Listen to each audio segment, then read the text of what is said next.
bem-vindos a mais um episódio de um podcast. E pela primeira vez estou trazendo aqui uma pessoa que tem um nicho muito diferente dos demais convidados. Nosso foco sempre foi falar sobre posicionamento profissional, falar muito além do que vocês veem na internet, de muitas mentiras que a internet traz, mas eu quis trazer uma pessoa que eu não conhecia. De repente o Instagram me entregou o Instagram dessa pessoa e um dia eu procurando comida, eu recebi o Instagram do Daniel e comecei, eu e meu marido, a pedirmos comida pelas indicações dele, e aí eu percebi que ele não trabalhava com aquilo de modo direto, que ele tinha uma outra profissão.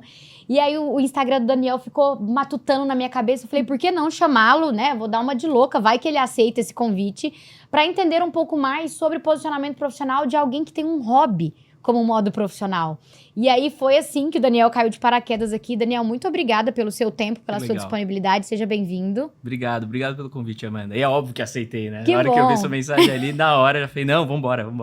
Daniel, eu achei muito legal, pra gente começar a falar de posicionamento profissional, que por mais que seja um hobby a sua avaliação, o negócio é tratado de uma maneira muito profissional. A primeira vez que eu entrei, tem vários Instagrams de avaliação de comida aqui em São Paulo. Você não é o primeiro e não será o último.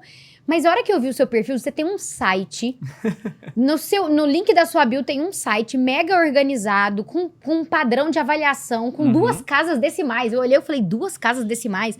Aí quando eu me perguntei isso, eu vi que já tinha um destaque explicando o porquê das 2 casas decimais.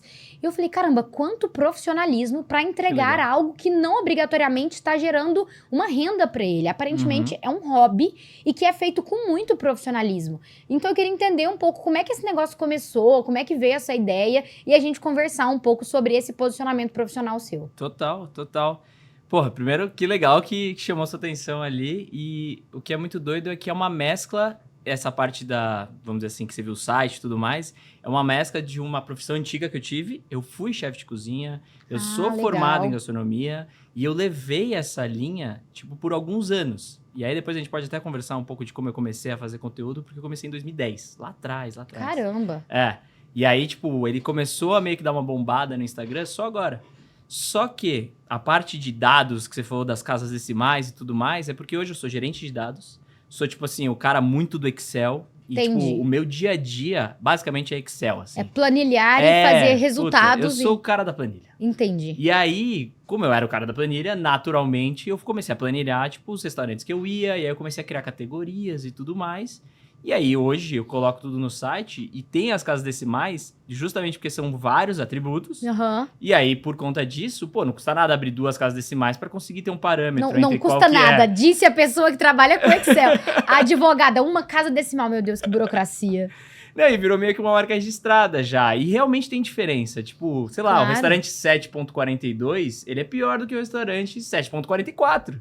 Tem ali uma decimal ali que tá pelo menos no ranking. Traz um quê de profissionalismo diferente, né? Virou uma marca, a hora que você olha, assim. A pessoa tem 2 casas decimais, na primeira análise eu falei, o que esse cara analisa? Não, a galera achava no começo que, tipo assim, eu só pegava e jogava uma nota, assim. Não, esse aqui é 7.42. Não é assim. Mas você criou um padrão de análises? Como é que funcionou isso, assim? Por que esse negócio começou? Tá, vamos por partes. Tipo, primeiro como criou o padrão, né? O que eu pensei? Como que eu consigo colocar todo mundo no mesmo nicho? Então, tipo, porra, todos os restaurantes, quando a gente olha, é difícil você avaliar um restaurante que é, às vezes, uma proposta mais sofisticada para um restaurante que é mais tradicional, mais raiz, vamos chamar assim. E aí eu pensei, cara, como é que eu vou colocar todo mundo no mesmo, vamos dizer assim, na mesma caixinha para poder avaliar? Então eu quebrei em vários atributos. E eu fazia isso só para mim, literalmente só para mim. Então, o que eu fazia? Eu tinha uma página ali no Notion, que é uma ferramenta, né, que todo mundo usa, e eu só anotava. E aí, de repente, eu vi que dava pra publicar e dividir com as pessoas. Aí que eu fiz. Mas isso já era algo seu. Você ia no restaurante e analisava. Sim. Eu devo fazer isso faz uns 4 anos, assim. Então, meu marido faz umas coisas assim. Ele anota, ele é piloto, ele anota todos os aeroportos que ele já foi. Eu fico pensando, pra que você faz isso? Ele, pra eu ter um padrão de análise. Então, vou botar vocês 2 juntos. Não, porra, vai dar muito match, assim. A gente vai ficar 3 horas conversando. Fazer planilha de tudo que acontecer na vida, Mas assim. Eu adoro fazer isso, porque, tipo, eu real gosto de olhar e falar, putz, a experiência desse restaurante foi, sei lá, 7.48. Legal. E aí, de repente, eu volto no restaurante, aí eu faço a avaliação novamente, e aí deu 8.07. E aí você vê que teve um salto ali, de repente, dentro dessa experiência. E o que eu acho mais legal é como é diferente para as outras pessoas. Recentemente eu fiz a avaliação dos Parmegianas e todo mundo deu sua nota. E aí, lugares que eu gostei, teve gente que não gostou. Então você vê que, na realidade, é mais uma questão de ótica, como Uhum. você olha para cada uma dessas notas. Eu sempre tento frisar também que a minha avaliação dos restaurantes, o ideal é que você vá lá e tire sua conclusão. Legal isso até no É. mundo jurídico, né? Eu vi que tem uma perfeito, ressalva lá, tem uma né? ressalva. No site, a primeira Eu vou ressalva aproveitar é... esse papo aqui e tirar várias dúvidas, tá? A primeira ressalva é, não tem nada a ver se você gostou ou não, o problema é seu, não me processe. É isso, pelo amor de Deus, não quero Restaurantes, processo, eu não quero processem, receber. por favor. Eu não quero receber patrocínio porque eu não quero estar vinculada a esse problema. É isso, Achei exatamente. legal essa ressalva, bem lá no início eu percebi. E, tipo, hoje eu tenho um trabalho CLT, né? Como eu falei, sou gerente de dados, eu cuido ali de um outro tipo de trabalho. E aí é muito legal porque isso me permite não... Eu vou falar me vender, mas assim... Porque eu acho que tem respeito pra caramba. Inclusive, eu ouvi histórias muito legais de publicidades, de pessoas que fazem publicidades para restaurantes. São histórias super legais, assim, de que pessoas que mudaram de vida depois que fizeram uma publi com algum cara do Instagram. Aham. Mas, no meu caso... Como eu avalio o restaurante, eu dou notas por cada atributo e tudo Você mais. perde, né, a neutralidade. É isso. Tipo, como é que eu vou pegar, vamos dizer, sei lá, qualquer restaurante, não importa o valor. O cara me pagou 10 mil reais, 5 mil reais, 1 milhão, não importa. Eu não tenho mais como ser sincero sobre ele. E esse foi o... Eu vi uma caixinha de perguntas sua sobre isso, eu já vi um post seu sobre isso. Uhum. E foi das primeiras coisas que eu vi no seu perfil que eu falei, caramba, esse posicionamento profissional é diferente. É E tem a difícil ver de com o que a ver, gente né? tá falando muito aqui no podcast, que é o mundo precisa de transparência, Total. de neutralidade, de sinceridade. A gente não encontra isso mais na internet. Nossa. Você chega na internet, você não sabe se a pessoa é comprada ou não, se é publi, se não é. Ah, agora tem que postar que é publi, mas não tá postando. E aí você fica muito vendido e parece que todo mundo tá mentindo pra você. Você É. vive num show de Truman, né? Pra quem viu esse filme, pra quem é um pouco mais velho. Mas eu vi. É, menos mal, ou A não? gente tá na mesma... A gente tá na idade próxima. Mas é muito doido porque mesmo eu me posicionando, falando que eu não faço publi, todos os meus vídeos alguém fala publi. Tipo... Comentam. Caraca, toda hora. E eu falo, caraca, velho, quando que a galera vai realmente entender? Ou talvez nunca entendam. Não, nunca Porque- entenderão. A galera realmente tá carente de verdade. Isso é um fato, assim. Eu consigo perceber isso e eu também tô. Porque tem vários, sei lá, influenciadores que eu sigo que, de repente, eu começo a ver que, putz, começou a indicar coisas que eu sei que não é tão legal. E é muito doido, porque até agora que eu tô entrando um pouco mais a fundo nesse nicho, a gente vê muito restaurante que manda ofertas pra nós, tipo, e aí eu vou lá, recebo, aí dá 2 semanas eu vejo outro influenciador lá. E aí eu vejo Entendi. que, tipo, porque Claramente- eu recusei, e aí eu falo, tá, claramente, tipo, foi a pessoa que pegou a publi que estavam oferecendo, entendeu? E você começa a ver como funciona um pouco o mercado, assim. Mas no meu caso, eu tenho muito claro, assim, pra mim, que eu não quero que nunca a minha receita venha do restaurante. Tipo, acho que talvez um dia esse Instagram pode virar um trabalho. Acho que no final sempre é meio que o intuito, né? Quando vai crescendo e tudo mais. Mas eu tenho claro que esse dinheiro que um dia esse Instagram pode gerar não pode vir do restaurante. Mas eu acho que você já poderia começar a monetizar cobrando das pessoas pra terem suas notas. Porque eu pagaria. Exemplo, terça-feira, quero comer japonês. Dá vontade de mandar uma mensagem. Daniel, por favor, Isso acontece muito, você não tem envie noção. a lista dos 10 melhores japoneses pra eu e meu marido escolhermos o que comer. Não, Porque por eu favor, fico lá agora no que seu... você tem meu WhatsApp, pode mandar, Eu tá? fico lá assim, olhando, aí eu fico mandando. Vamos testar esse, vamos testar esse. Esses dias eu pedi um hambúrguer que tava na sua indicação. Irado. Que a gente também legal. fica meio condicionado de, eu vou pedir o que eu já conheço, Total. porque você não quer errar. Mas ao mesmo tempo, as dicas que você vê no Instagram são de pessoas que foram pagas pra estar lá. Putz, Então, isso é muito foda. e aí você fica... Eu e meu marido, a gente vive de iFood. A verdade, eu não cozinho. A gente passa o dia todo fora trabalhando. Então, assim, a verdade, a gente chega em casa e vai pedir alguma coisa. Aí eu vi lá, dicas que eu pedia quando eu morava em tal lugar. Aí Aham. tinha dica de saudável. Aí eu printei lá e já salvei. Então, é uma forma de monetizar. Fica a dica aí. Eu não sei exatamente se também é isso que eu quero, porque eu não gosto também do conteúdo pago, sabe? Tipo, eu odeio quando eu vejo Perde a graça um do influenciador negócio, né? falando assim, se você quiser ver esse vídeo é R$ 9,99 pra você entrar no meu membro. Aí eu fico tipo, porra, Que membro, saco, tá é. ligado? Pior que é. Eu confesso que talvez, eu tô falando isso, aí daqui Vai 3 ser anos um alguém vai corte, usar é. isso contra mim, mas tipo, eu não curto ainda. Eu nem tô olhando pra esse Instagram como forma de ganhar Até dinheiro. agora ainda é um grande hobby. Zero, assim, é um Mas hobby. é um hobby muito bem organizado. Cara, e é Olha, mó divertido. você E tá de parabéns. o que tá porque... sendo mais legal é conhecer as pessoas do mercado. Porque, tipo, eu já era da gastronomia, e aí eu saí, fiquei... A gente pode depois voltar nisso, né? Mas eu fiquei de 2010 a 2015, mais ou menos, na gastronomia. E aí depois eu saí. E aí, agora que eu tô voltando, tem várias pessoas que trabalharam comigo naquela época, que estão Legal. gigantes hoje. Porra, o Thiago Maeda, que é do Crosta, do COI 88, puta, foi uma experiência muito irada. Quando eu fui lá, eu fui pra comer o omakase deles. E, tipo, eu não avisei ele, Uhum. nada. E eu sabia que era ele. Só que quando eu tava entrando, faz 10 anos que eu trabalhei com o cara, né? E aí eu olhei e eu falei, não vou nem dar oi. Pô, esse cara nem deve lembrar de mim. Na hora que eu entrei, ele já me parou, assim, falou, meu, você não vai me dar oi? Eu, tipo, porra, nem sabia que você ia lembrar de mim.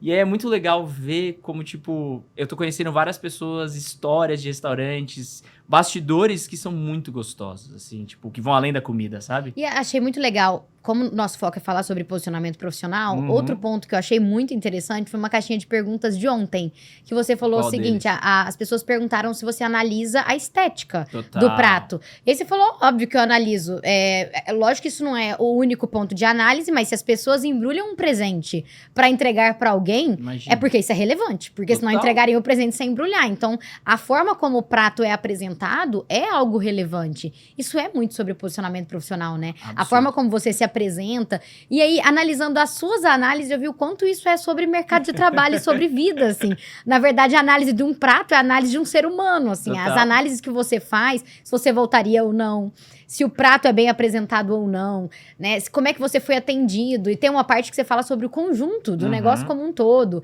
E eu queria ouvir mais sobre essa questão de apresentação. Isso de analisar a apresentação é algo seu ou isso vem da gastronomia? Um pouco dos dois, assim. Tipo, naturalmente, quando a gente tá na gastronomia, a gente aprende muito sobre apresentação, etiqueta, tudo que envolve a arte de servir.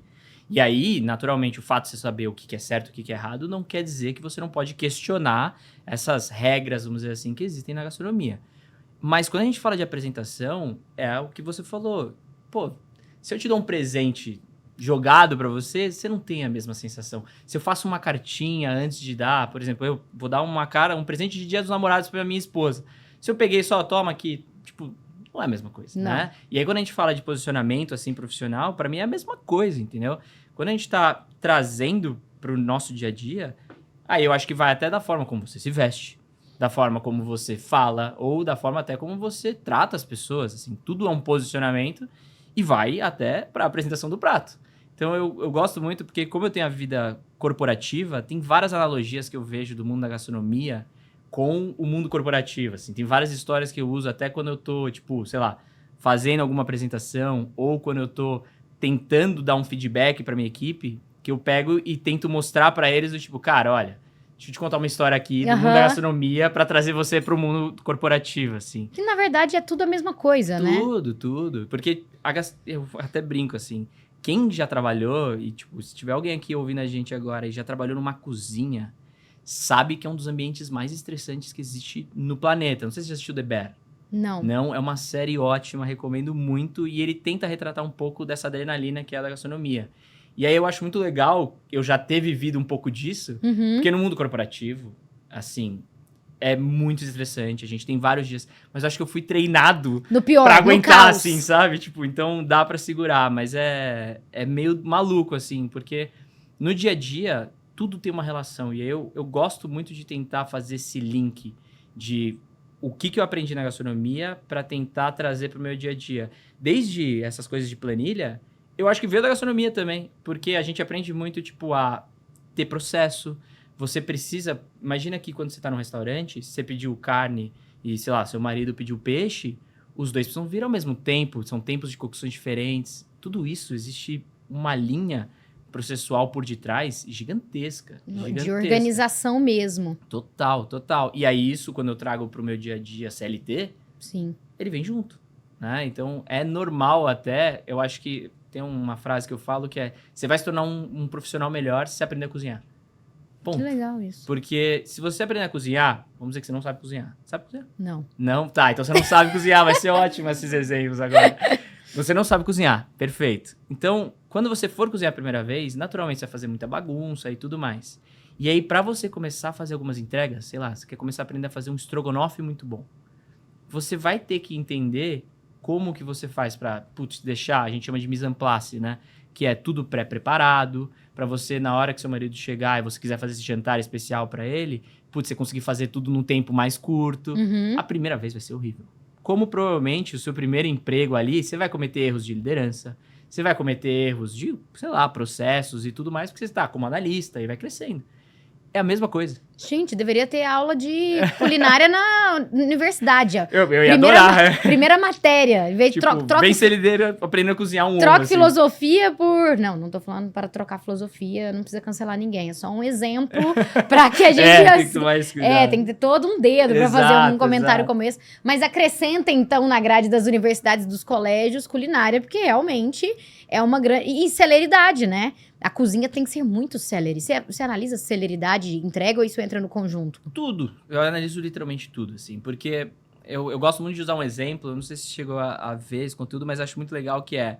Te convidei pra ir lá em casa. E aí eu falei, vou fazer um jantar pra você. Vou fazer... Adorei, dá nota 0. Pode contar. Exato. Que é...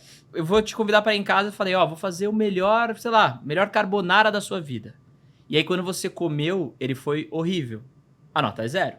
Certo? Beleza, isso todo mundo acho que tem muito claro. Só que eu convido você pra minha casa, um convite bem estranho, mas vamos dizer que eu convide e fale assim, olha, vou te servir o pior carbonara da sua vida. E quando você come, ele é um baita de um carbonara. Qual que é a nota dele? É 0 também. Porque a proposta que eu tô colocando não é aquela que eu tô executando.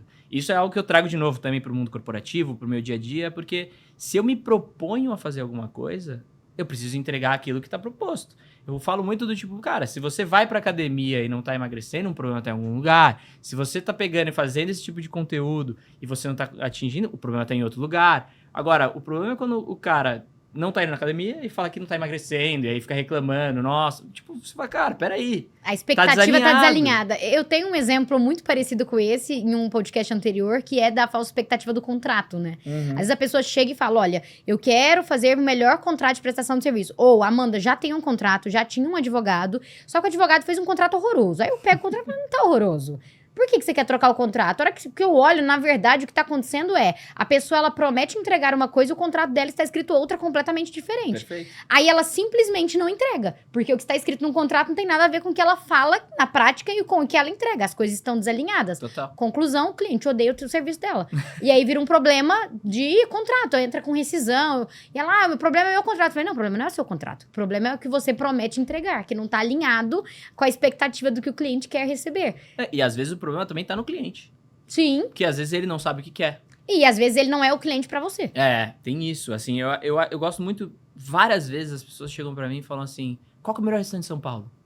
E aí a primeira coisa que eu falo é, pra quê?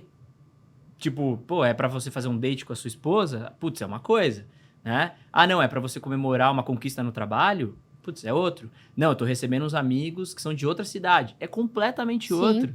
Então, assim, proposta... Quando eu falo proposta de restaurante, é um dos critérios que eu mais gosto, assim, porque pra mim é o mais alinhado do que ele se propõe, assim. Eu gosto muito do seu Osvaldo, eu falo muito do seu Osvaldo, porque pra mim é um lugar que ele tem tudo de bom e ao mesmo tempo você fala, cara, não pode ser que isso aqui dá certo. Porque ele só serve x-salada, ele serve os hambúrgueres de modo geral, mas ele não tem batata frita. E aí você fala, cara, como é que eu vou comer um x-salada sem uma batatinha do lado? E dá certo. E o cara faz isso desde 1968, sei lá, é alguma coisa muito antiga, assim. E a proposta dele é, eu quero ser bom fazendo o meu hambúrguer, cara. Eu quero o meu x-salada tá fazendo o básico bem feito todo dia. Você quer comer batata frita? Não vem aqui. Tá tudo bem. Tipo, vai em outro restaurante, não tem problema. Se é o cara da batata frita, eu não sou o cara pra te atender. Não tem problema. E eu gosto quando o restaurante ele se propõe a ser muito bom no que ele se propõe a ser. E aí isso vai, de novo, pra tudo, assim. É muito doido como a gente consegue fazer relação, né? Mundo corporativo e mundo... E eu vi que você cria uma etiqueta pra isso lá nas suas análises, né? De qual é o foco desse restaurante. Isso é muito legal pra pessoa conseguir olhar e, de fato, aprender a nichar áreas. Nessas análises que você fez, tenho certeza que você teve restaurante que você falou, olha, esse foi muito próximo do pior e esse foi muito próximo do melhor. Nesse cenário, o que foi que aconteceu no restaurante muito próximo do pior, que te fez dar notas muito baixas, e não obrigatoriamente essas notas estão ali, mas alguém que você chegou e falou, nossa, mas assim, impossível. Vamos lá, por partes. Eu até vou trazer um tema, vamos dizer assim, que é muito polêmico. Um dos meus restaurantes prediletos, ele tá bem longe de ser a maior nota que eu tenho no ranking. E isso, tipo, é um pouco, né, contraditório. Você olha e fala, cara, como assim? Mas porque ele tem uma relação afetiva comigo gigantesca. Toda vez que eu vou lá, eu me sinto, assim, parte dele, sabe? E aí, quando eu falo melhor experiência e pior experiência, eu também tento trazer sempre Um lado neutro. E num viés jurídico também vai me proteger do tipo assim, cara, é a minha opinião, sabe? Tipo, eu analiso, e aí eu misturo um pouco da parte cliente leigo e a parte que eu conheço da parte técnica de gastronomia. Né? A minha esposa, normalmente, ela até fala muito sobre isso, do tipo, tem um critério lá que é a técnica. E na parte de técnica, ela sempre fala, eu não sei o que nota por aqui. Porque para ela, a técnica de preparo do alimento tá um pouco mais distante, porque ela é uma pessoa que cozinha em casa, tem ali só o dia a dia. Uhum. E eu já tive um certo estudo, já participei, né, de uma cozinha oficialmente. Então é totalmente diferente. E aí, pensando do melhor e o pior, o melhor, ele começa antes de você entrar. Antes de você entrar. Desde a história que você recebeu para você ir naquele restaurante, até a hora que você pisa no restaurante, quando a pessoa te fala, tipo, bom dia. Tem uma história que é muito doida, assim, que é no Acrópolis, ali no Bom Retiro. Já foi? Nunca foi. Restaurante raizão, excelente, excelente. E aí é muito engraçado, né?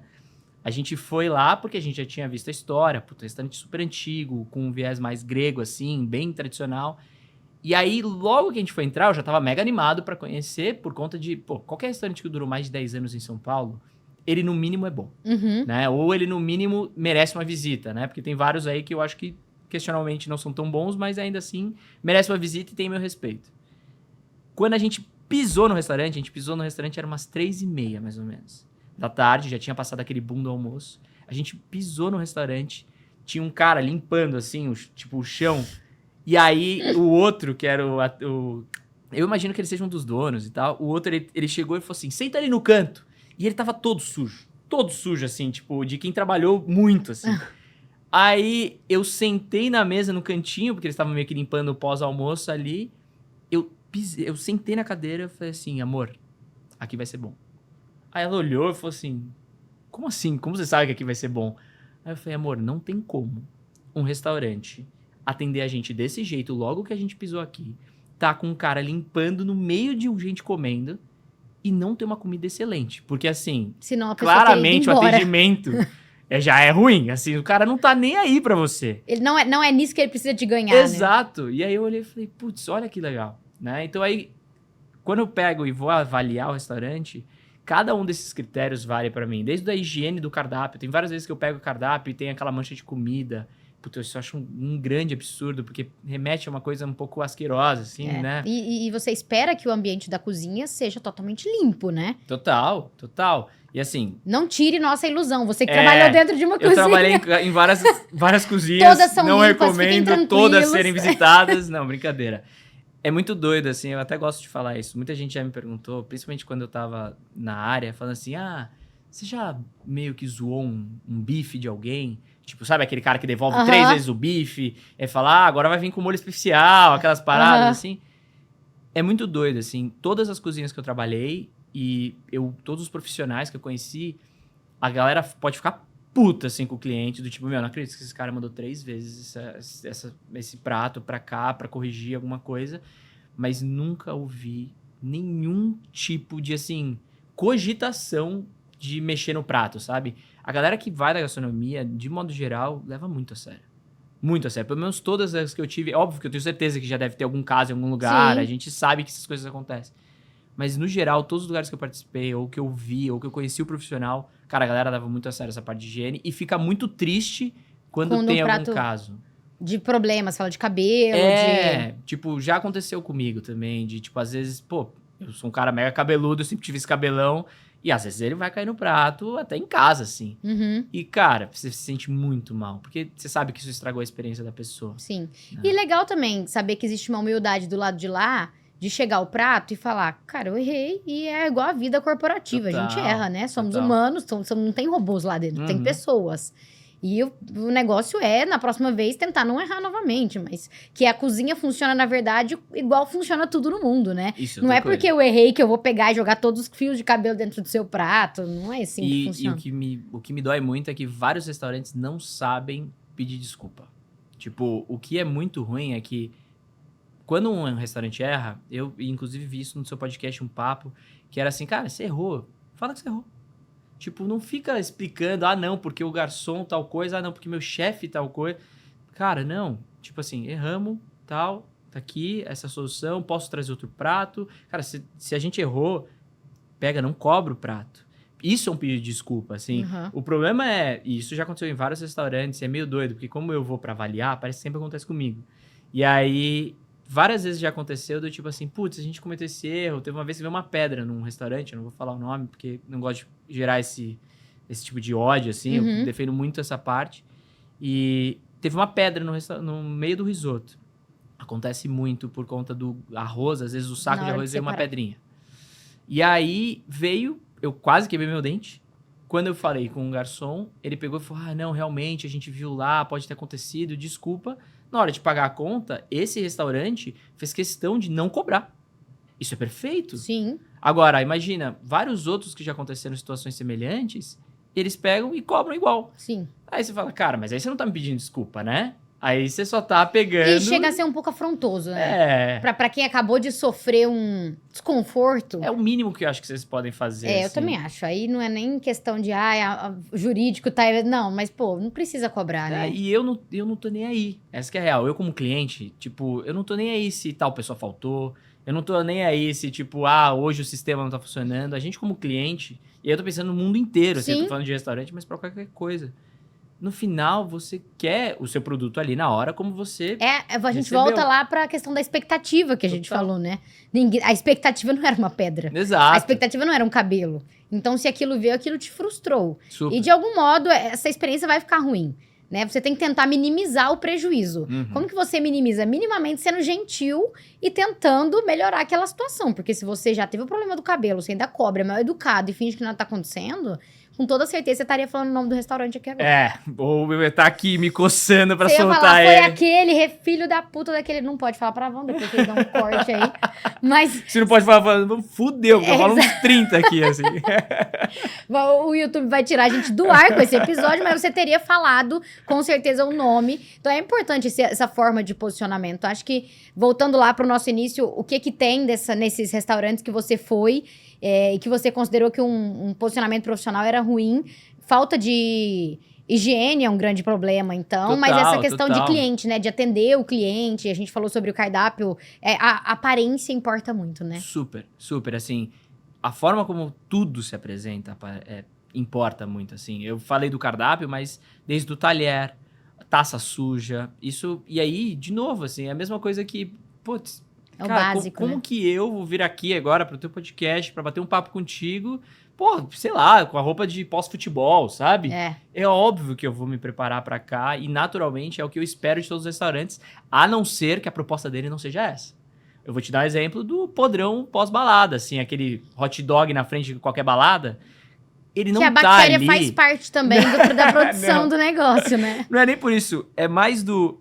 Faz parte dele não te fazer a apresentação mais sofisticada do mundo. Ele vai te colocar... Tem celeridade também, né? Ele vai te colocar no hot dog de qualquer jeito, ele vai te entregar de qualquer jeito, vai cair ervilha, milho, que você botou lá dentro pra tudo quanto é lado, você vai se sujar, ainda mais porque você tá bêbado, provavelmente. Então vai acontecer, mas é a proposta dele. Ele não quer ser o lugar mais sofisticado, a cadeirinha de plástico fora, tá tudo bem. Esse lugar, ele tá com essa proposta e você que tá indo lá consumir, você também sabe que é isso que você tá indo comprar. Uhum. Agora, o duro é eu ir em um restaurante super sofisticado daqui de São Paulo, acontecer uma situação como essa e eles não saberem lidar. Aí, putz, não tem como eu dar uma nota muito grande para atendimento. Assim. Essa questão de expectativa, eu nunca tinha pensado nisso em nível de restaurante. Legal você ter falado disso. Meu marido gosta muito de uma comida preparada de um modo mais dedicado. Então, toda vez que a gente viaja, a gente vai nos restaurantes Estrela Michelin para conhecer e ter essa experiência em locais de países diferentes. E a gente foi em um aqui na América do Sul que a gente achou super legal. E a gente foi em vários. A gente foi em um na Alemanha, que foi uma frustração. Jura? Juro por Deus. Foi assim... Zero... A apresentação era mediana, o atendimento era mediano, a explicação dos pratos era pouco firulado, porque você espera uma firula, né? Você espera, caiu um grãozinho, eles vêm, limpam a mesa. Então, depois que você começa a conhecer o padrão de Estrela Michelin, você já sabe meio que o que esperar. Sempre tem uma surpresa no final. Mas esse, assim, era zero. Eu fico pensando por que deram uma Estrela Michelin um dia pra esse restaurante, porque eu me frustrei muito. Eu me frustrei muito. Eu imagino. Depois eu te Imagina. conto qual é. Assim, eu poderia até falar, porque eles nem sabem quem eu sou. É, Eles estão lá vai na Alemanha. pode falar. Então, nem eu vou nem pesquisar sabem com o que eu tô certeza. falando, mas depois eu te mando. Mas eu achei muito diferente, assim, dos outros. A gente foi em um em Santiago. Acho que foi em Santiago.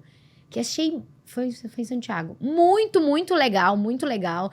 E aí, às vezes, é realmente isso, né? Você vai com uma expectativa, porque falou que tem estrela Michelin. Você já vai com a expectativa de que é algo realmente... Bateu ali o certificado de que é bom. Total. E aí, se você tem qualquer coisinha fora da curva ali, você já fica naquela quebra de expectativa que é horrorosa. E isso, na realidade, é a parte mais valiosa de qualquer restaurante. Eu costumo muito dizer assim, porque imagina a minha situação, tá? Eu sou hoje, uma pessoa que tá querendo me colocar no mercado como um crítico de gastronomia.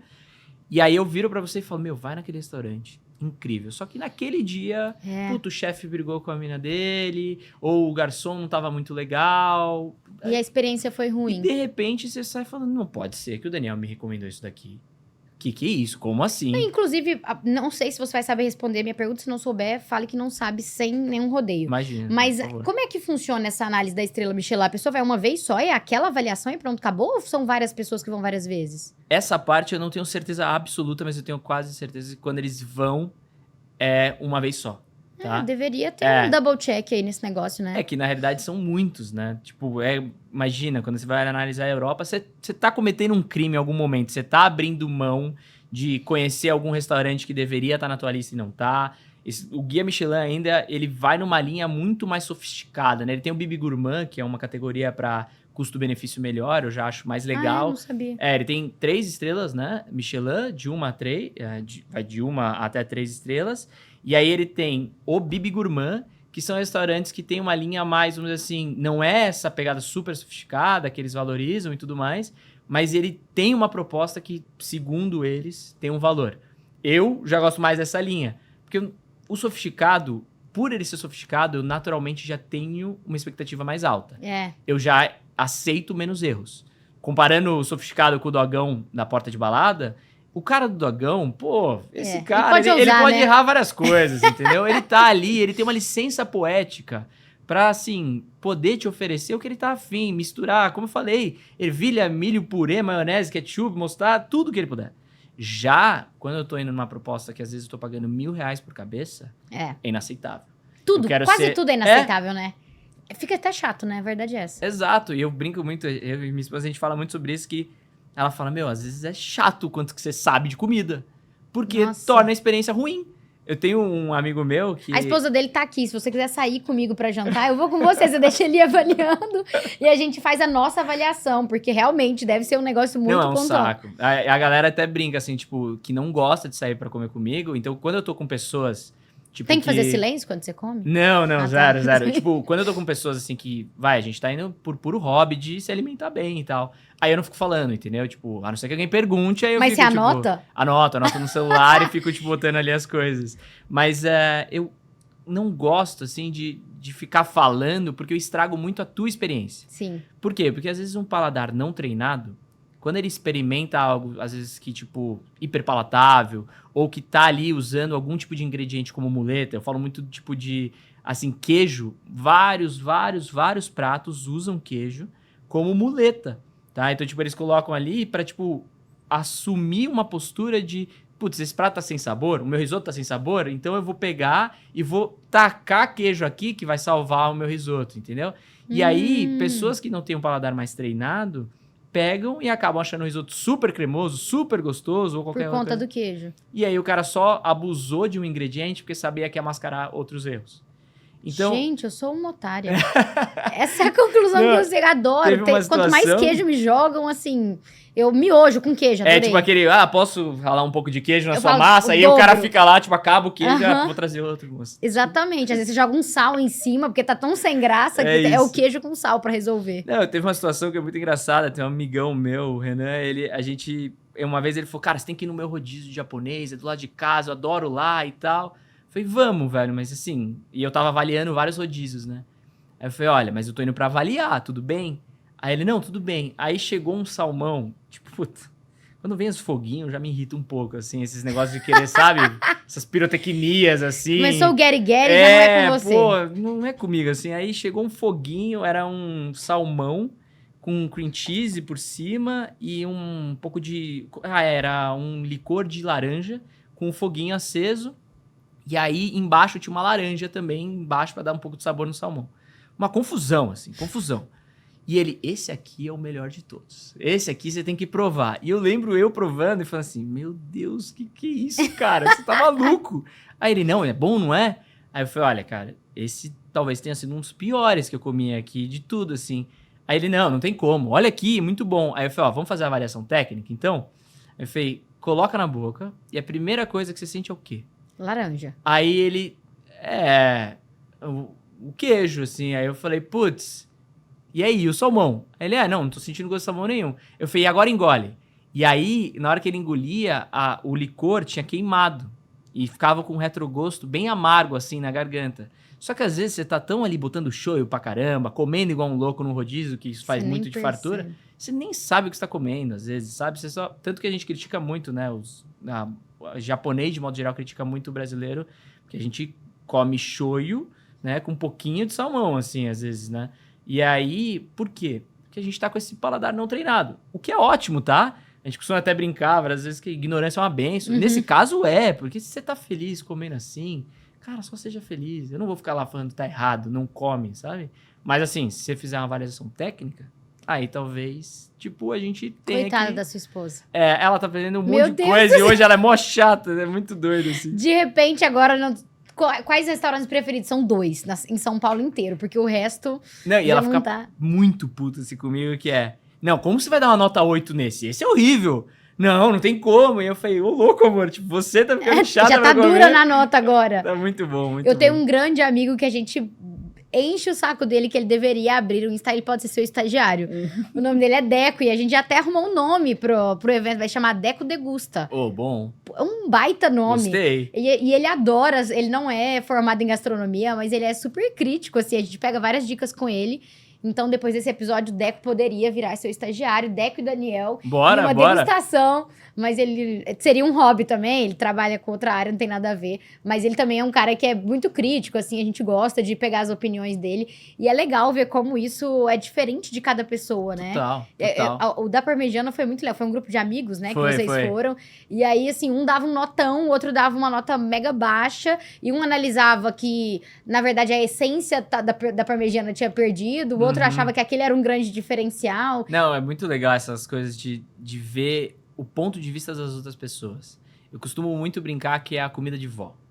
Porque, assim, a minha avó é a melhor cozinheira do mundo. Assim, não existe ninguém, e acho que eu entrei na gastronomia por causa dela, né? Então, com 10 anos, ela cuidou de mim, porque meu pai e minha mãe ficavam muito tempo fora, então eu morei com a minha avó, e aí eu acho que uma criança com um monte de energia...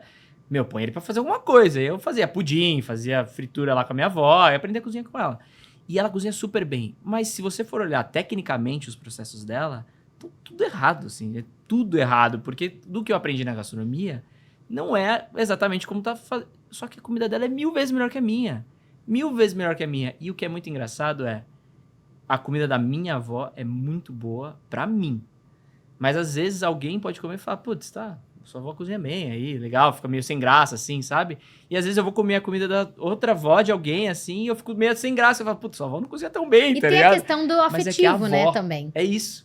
A galera critica muito no meu Insta, que fala que quando eu tenho relação afetiva, a nota é mais alta. E é mesmo. Lógico. Claro que Faz parte do contexto. Pô, não tem como, assim. Isso é uma questão de posicionamento profissional, que quando você se dá bem com o seu advogado, com o seu contador, com o seu personal, é diferente a você sua aceita, análise. Né? Outras coisas. Exato. Assim. Pô, a pessoa chegou atrasada, mas, nossa, eu adoro esse contador. Ele, assim, ele me ajuda, a gente conversa, bate um papo super legal, e o conjunto da obra fica muito mais valorado. Total. E isso acontece em todas as nossas análises. A gente falou um pouco sobre os restaurantes que você considera que não tinham uma entrega tão legal e receberam notas menores.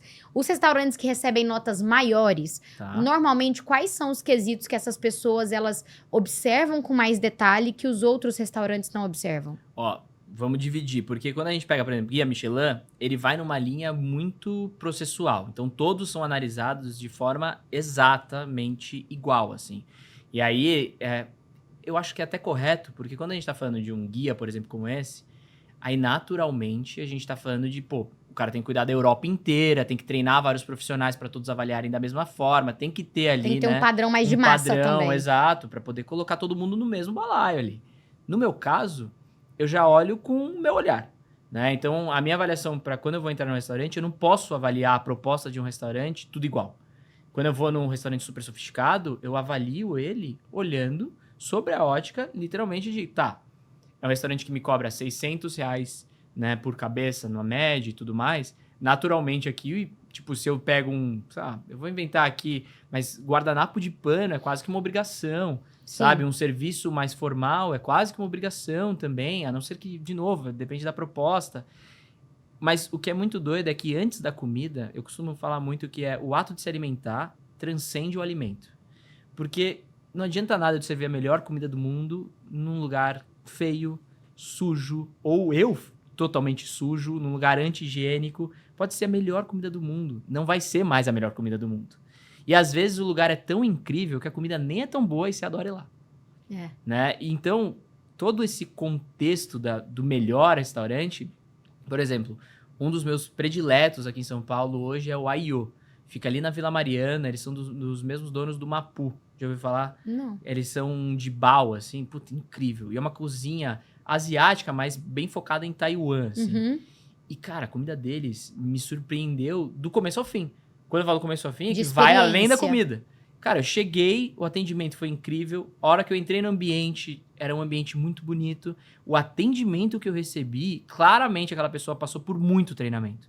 Muito treinamento, assim. A forma como ela conduziu, a forma como ela perguntou, a forma como ela manipulou, desde o copo de água. Tem uma história depois muito engraçada que eu pedi uma vez um gelo e limão espremido, a pessoa pegou meu copo, levou pra cozinha e botou o limão espremido lá no fundo. Eu falei, meu, você botou uma droga? O que você pôs, sabe? Por Tipo, que isso? Por que Me que traz não o limão trouxe? aqui, tipo, e parece bobagem. A ordem dos fatores aqui altera, né? Total, mas parece bobagem, só que isso, dentro da regra de etiqueta, por isso que as pessoas sempre abrem a garrafa, né, de bebida na tua frente, pra você saber que ela tá vedada, que não teve nenhuma manipulação errada, coisas desse tipo. E aí, voltando pro restaurante, pra Iô, cara, do começo ao fim eu fui surpreendido. Desde a hora que eu entrei, até pelo bairro, assim, o bairro da Vila Mariana eu considero um bairro ainda muito... Tem várias opções, tá? Eu não quero que me cancelem por isso, não é nada disso, mas a Vila Mariana tem ótimas opções, mas ainda, quando eu faço um per capita da quantidade de pessoas que existe no bairro, é carente de opções. Você olha para Pinheiros, tem muito mais, a densidade de restaurantes é gigantesca. E Vila Mariana, tipo, tá cada vez mais ganhando notoriedade, assim, é muito legal. A Luiz Góes ganhando vários restaurantes. E aí, falando a Iô, cara, tudo que eu comi foi incrível. O preço deles, eu acho que é condizente com o que eles se propõem. Com a entrega. Por quê? É um preço muito elevado, tá? Um ticket médio caro. E o que eu acho mais legal é que eles tinham o Mapu. O Mapu não tem um ticket médio alto. Então, quando eu pego e analiso os dois, provavelmente os donos de lá falam assim, mas eu queria fazer um negocinho mais, sabe, sofisticado, trazer uma outra coisa. Cara, vamos abrir um outro restaurante pra gente poder fazer essa proposta também? Que é o público, aquele assunto que a gente comentou, né? Às vezes o público também é diferente. O ticket tem que ser diferente pro público diferente, pra expectativa diferente do público, né? Total. Que aí vai de novo do papo que a gente tá, de como você se posicionar. Cara, se você tem um posicionamento, você como advogado tem um posicionamento mais sério, que você quer pegar esse tipo de cliente, naturalmente você tem que se comunicar como esse cliente quer te ver. Ponto. E aí o que eu acho muito legal é quando os restaurantes percebem isso. Tem muito restaurante que se perde e aí serve, tipo... Padaria tem essa licença poética, tá? Mas todos os outros não. Que é tipo... servir temaki, aí pizza... E, tipo, depois... Não tem nenhum padrão aí tem cardápio. feijoada de quarta e você fala, cara, peraí, o que vocês são? De novo, padaria tem licença poética, porque aí na madruga tudo é aceitável, tá? Dá pra pedir a partir das 11, dá pra comer almoço, x-tudo.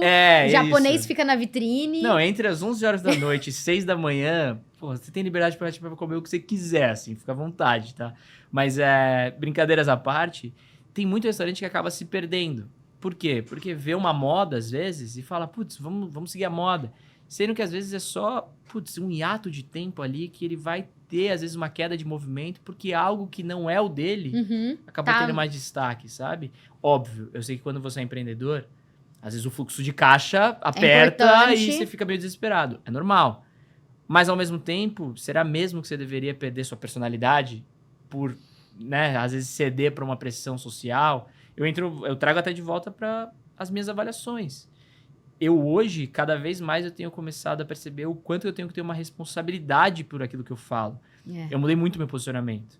No começo do meu Instagram, quando eu tinha, sei lá, 10 mil seguidores, eu ainda tinha um conteúdo ácido, assim, eu nunca vou esquecer, crítico. muito mais crítico. Teve um restaurante de carnes, que obviamente eu não vou citar o nome, mas um restaurante renomado, bem famoso aqui em São Paulo, que eu falei que a carne deles era um bom exemplo de como matar um boi em vão. E se tem um negócio que eu me arrependo profundamente é dessa crítica. Porque, indiferente de eu falar que, putz, a carne deles não tava legal, mas, porra, falar que matou um boi em vão, realmente, será que eu preciso tentar ficar indo nesse tom de piada, sabe? Primeiro, legal você trazer pra cá esse ponto de somos humanos e falhamos, que acho que todo mundo aqui no podcast uma hora senta e fala, foi isso que eu fiz que eu me arrependi, todo mundo se arrepende de várias e várias frases. Mas, por outro lado, a rede social, ela também tira tanto a nossa dinamicidade, a nossa... Super. Sabe aquela coisa de falar o que vem na cabeça? Super. Que lógico, às vezes o que vem na sua cabeça é uma grande besteira e você deveria ficar calado. aí cale-se. Do tipo, esse exemplo. Acontece. Tipo... Mas tudo bem, seria algo normal e que qualquer pessoa no offline tá fazendo. Total. Mas aí você vai crescendo e aí você vai perdendo a sua autenticidade, daqui a pouco as pessoas começam a te chamar pra receber pela avaliação, e você tá duro, fala, não vou receber, até que chega uma hora do Instagram que você chega num limbo de, e agora? O que eu faço? Então, sabe o que é muito doido? É que, pra mim, ao mesmo tempo que eu me arrependo desse post, e foi um stories, graças a Deus não foi nem algo, vamos dizer assim, mais permanente, eu agradeço muito ter feito ele. Porque ele foi o divisor de águas do que eu quero fazer como conteúdo. Por quê? Porque foi um dos stories mais comentados. E dá pra ver, às vezes, que dentro da internet, nesse mundo da rede social... Mas no sentido de você foi transparente? Não, ou no sentido de galera hate? rindo, de Entendi. hate, é isso mesmo, Ou vai lá. você tá errado, E aí, mas... só que aí eu vi que eu gerei um buzz, assim, tipo, eu vi que muita gente começou a comentar e eu gerei um ódio, sabe? Tipo, putz, Não tem era um o que monte você de funcionário queria. lá que eu deveria respeitar. Às vezes só a minha carne que veio ruim, todas as outras estavam maravilhosas. Onde eu quero chegar é, tipo, cara, será mesmo que eu deveria vamos dizer assim, surfar uma onda ou me vangloriar de ódio? Infelizmente, ainda nas redes sociais, principalmente de gastronomia, tem um monte de influenciador aí que fica, tipo, criticando o lugar que ele já sabia que ia criticar. Então, ele vai... Tem restaurante que ele sabe que ele não gosta, mas a rede social quer que ele vá. Inclusive, aconteceu comigo agora, que eu fiz lá um post falando que eu queria dicas dos melhores restaurantes e tal. E aí falaram pra eu ir pra um restaurante do qual eu já fui, já falei que eu não gosto. E é um restaurante famoso por críticas aqui. E aí eu falei, cara, pra que eu vou lá? Querem dar tiro em gente morta. Pra fazer um conteúdo de ódio. Cara, o cara vive cheio. O cara tá sempre lotado. Quem sou eu pra falar que a comida dele é ruim? Pra mim, ela não agrada. Eu acho que tem vários questionamentos a serem feitos. Mas na boa, o cara tá sempre cheio. Tem um monte de restaurante que eu acho maravilhoso, tá vazio. E aí? Quem que tá certo, né? Então, onde eu quero chegar é, tipo... O meu conteúdo nunca vai entrar nessa incitação de ódio. Assim, eu entrei muito nessa linha de posicionamento de... Talvez eu leve mais tempo, na real. Talvez eu leve mais tempo pra chegar em 100 mil seguidores, 1 milhão de seguidores, 10 milhões, não importa o número. Mas eu vou chegar com a galera que eu quero que chegue. Com honra de saber que eu tô sendo transparente sem criar um ódio em rede social. Não, até porque se você incita o ódio, uma hora ele vai virar pra você. Porque você vai errar, você vai falar uma besteira e ele vai voltar. Não, e a grande verdade é que crescer no Instagram não é difícil. O difícil é crescer alinhado com o que de fato você acredita. Total. Porque no direito, por exemplo, né, eu poderia trazer vários e vários assuntos mega polêmicos. Exato. E falar de um modo mega pejorativo que ia fazer com que esse Reels viralizasse. Mas eu não quero isso. Meu foco não é esse. Meu foco é cliente final. Você ia gostar de ter ele, esse tipo, seguidor não vai comentando ser meu coisas, cliente. sabe? O foco do meu Instagram hoje é a captação de clientes. A lógica desse podcast tem um porquê, né? Claro. Vamos ser sinceros, tudo na tem. nossa vida tem um porquê. Então, estou trazendo aqui pessoas que eu acredito que têm seguidores, que têm um posicionamento alinhado com o que eu quero, para que eu atinja essa pessoa também. Claro. Então, que legal também saber que tem dentro do seu mercado, que é um mercado prostituído. Uhum. É uma palavra forte. Eu queria muito não usá-la, mas é real. Assim, Mas é que tem gente boa, Tem entendeu? muita gente boa em todo O lugar. problema é que Mas as pessoas, às vezes, não acaba têm coragem poluindo. Essa que de é a bater no verdade. peito e falar, caramba, eu vou ser transparente, mas você é de um jeito diferente. Que Não, legal. O exemplo é isso, todos os posts que eu faço, a galera fala que é publi. Mesmo eu tendo nessa postura de tudo que eu faço, tanto que sempre que eu vou em um restaurante eu não pago a conta, eu posto falando, não paguei a conta, gente, esse aqui é um convite e Aham. esse aqui vale, foi muito bom e tal. Mas mesmo eu falando isso, é publicidade, não sei o quê. Eu falo, putz, caraca, galera, tipo, não tem o que eu fazer. Mas por quê? Porque tá poluído, né? Acho que a gente tá meio carente de verdades. Sim. E aí, naturalmente, até isso pode ser manipulado. E eu entendo, tá? Sim. Porque eu acho que eu, do outro lado, se eu fosse seguidor de qualquer influenciador, eu ia olhar e falar, ih, olha lá, Também tudo ia ter armado. essa. Sabe? Tipo, o cara pegando e falando que foi convidado, que é bom, não sei o quê. Mas no fundo, Esquemão. a grande maioria enxerga como algo transparente. Eu, pelo menos, não te conhecia, não recebi patrocínio, não sei por que que o Instagram resolveu um dia me entregar um Que post. bom, continua o Instagram, O pelo amor de Deus. algoritmo está entregando, pode ter certeza. E eu olhei e falei, caramba, isso aqui me parece um Instagram verdadeiro. E aí, olhando e vendo, ele tava com a esposa, ele tava com os amigos, eu falei, nossa, é diferente. Total. É um negócio que dá pra ver que é um negócio família. E o cunho aqui é ele estar feliz com o que ele tá fazendo. Isso passa uma verdade diferente que te fez estar aqui hoje. Total. E o que é muito legal é como a gente faz. O vídeo mais famoso que a gente tem ali, né, é o que eu fico escolhendo entre um restaurante e o outro. E aí a forma como a gente faz, obviamente que eu sei os restaurantes, entre aspas, que vão estar naquela lista, mas eu não sei como vai ser e qual é a ordem. Entendi. Por quê? O que eu faço? Eu sento com a minha esposa, a gente desenha todos os nomes dos restaurantes, só que normalmente a gente seleciona, tipo, 12, 15. E pra fazer o vídeo, vai em torno de 8 a 10. Tá? E aí, ela escolhe. Os comparativos. Exato. Tanto que, por exemplo, legal. quando a gente fez o da hamburgueria, ela escolheu... eu fiz a lista, e aí ela não escolheu o hobby. O Hobby Lance, que é inclusive aqui pertinho. E aí, ela não escolheu o hobby. Graças a Deus. Porque se tivesse o seu Osvaldo e o hobby, eu ia Você ia travar. Eu ia travar, assim, porque, tipo, no vídeo até ficou, não, seu Osvaldo, vai, manda, seu Osvaldo. Acho que você ia falar, hobby. Eu ia falar, fudeu. Não, Corta, pera. vamos recomeçar. Não, pera, não sei, assim. E aí, é justamente, eu gravo desse jeito pra justamente tentar passar o máximo, tipo, de genuinidade, nem sei se a palavra tá certa, pra, tipo, deixar bem genuíno o meu conteúdo pra galera, tá? Porque, tipo, eu acho que, de novo, vamos voltar no mesmo termo, a galera tá carente de verdade e eu vou tentar o tempo inteiro me policiar se eu tô em algum momento, às vezes, porque a massa, às vezes, muda a nossa forma de Sim. pensar, né? E aí eu fico tomando cuidado, então, puta, mas esse é o que o Será Daniel que eu tô faria, indo com a sabe? manada Tipo, ou não, né? entendeu? Dá um pouco de medo. Tem vários estudos que mostram que, tipo, quando todo mundo escolhe o azul, você fica com medo de escolher o vermelho, Aham. sabe? Tipo, e eu fico meio que entrando nessa linha de, será que eu vou continuar, tipo, vou conseguir continuar mantendo um conteúdo genuíno? Eu quero, né? E, por exemplo, eu tenho muito claro que eu não vou ganhar dinheiro com o Instagram, com restaurante e tudo mais. Mas, ao mesmo tempo, eu tenho um pouco de medo de, sei lá, às vezes ceder à pressão, sabe? Aham. É muito doido isso. Mas que bom ter você aqui. Falei que o tempo ia passar rápido, eu Passou, bate-papo. né? Pô, foi super Batemos rápido. nossos 50 minutos aí piscando. Tinha uma lista de coisas aqui, nem olhei as listas ter que das voltar, perguntas. Vamos ter que marcar outro. Queria ter falado sobre as propostas. Mas vamos desenvolvendo aí ao longo do tempo outros conteúdos. Que bom ter você Que legal. no Instagram. Parabéns pelo seu conteúdo. Que modo genuíno e que legal trazer alguém de uma área tão diferente pra cá pra falar sobre posicionamento profissional. Obrigado pelo convite, Amanda. Obrigada, de verdade, Daniel. foi muito legal. Obrigada. Valeu.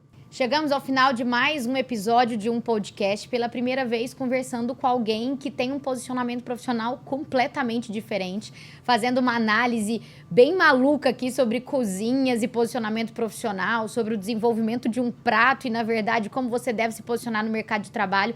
Mas um bate-papo muito leve com o Daniel. Se você gostou desse conteúdo, encaminha para alguém que você acha que vai aprender com os nossos comentários aqui sobre posicionamento profissional.